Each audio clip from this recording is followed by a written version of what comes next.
Okay, let me just turn this to a serious note for a minute, because I've got a lot of emails from people who have asked me about the reasons why the NRA has taken a stand against the watch list. Can you kind of help me out here a little bit? Sure. Well, we don't think that folks on the terror watch list should be automatically stripped of their Second Amendment freedoms. First of all, this country was based on due process, and doing that removes a constitutional freedom. If we're going to remove the Second Amendment, who's to say that they can't remove the First, the Fifth, the Third? It could go on from there. So that's number one, is removing the due process, the innocent until proven guilty, from this list is against everything that this country was built on. In addition to that, the integrity of this list is questionable, to say the least. There has been numerous cases of mistaken identity. Even the late Senator Ted Kennedy found himself on the list, and with all of Ted Kennedy's connections and a personal call to the DHS, it still took him 3 weeks to get off the terror watch list. Also, it's a secret list maintained by the government. No one knows how you get on. No one knows how you get off.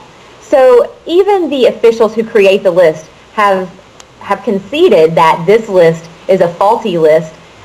The names on there there's several cases of mistaken identity on there. There are several people who have the same name as someone who the FBI is interested in interviewing, so they would be listed on the terror watch list. So in and of itself, it's a very inaccurate list, and there's no way to know how you get on. There's no way to know how you get off. For that reason, the NRA is supporting lawful, innocent people who find themselves on the list. Now, I can speak for myself and all NRA members and the National Rifle Association as an organization to say that no organization and no members more than those of the National Rifle Association want to keep terrorists out of this country, and we definitely do not want them to have guns.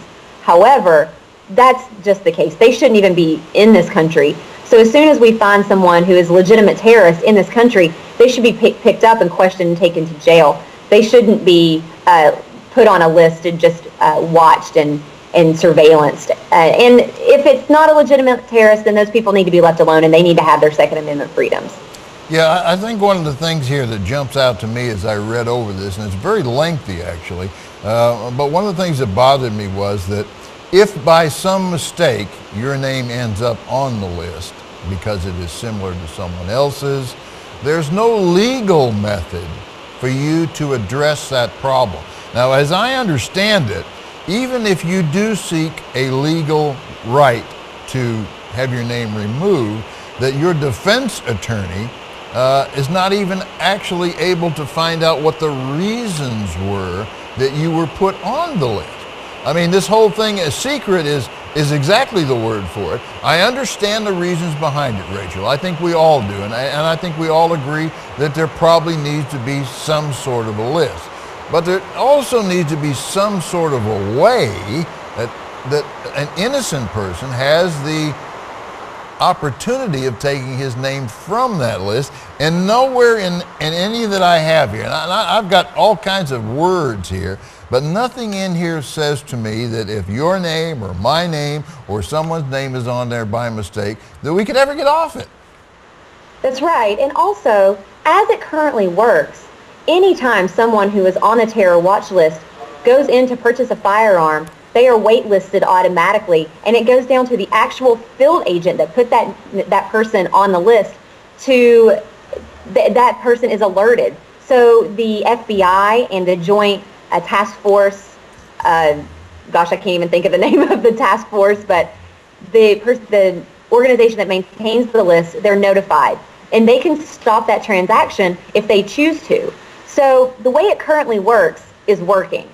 And this is just, another way for Mayor Bloomberg and Senator Lautenberg to get out there in front of the media and grandstand, because when it really comes down to it, the FBI is already checking in on those people on the terror watch list should they go in to buy firearms or explosives. The issue here is that these people who find themselves mistakenly on the list are not being taken off. They don't know how they get on, and there is no due process when we're talking about removing a constitutional freedom. Yeah, and that's the un-American part. That's the part that bothers me. Like I said, I think both you and I and most of the viewers agree there should be a watch list.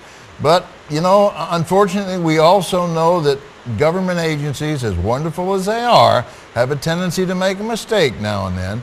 And there should be a way that innocent people can address that problem. And I know there's methods out there, and I think that's probably why that watch list also bothers me.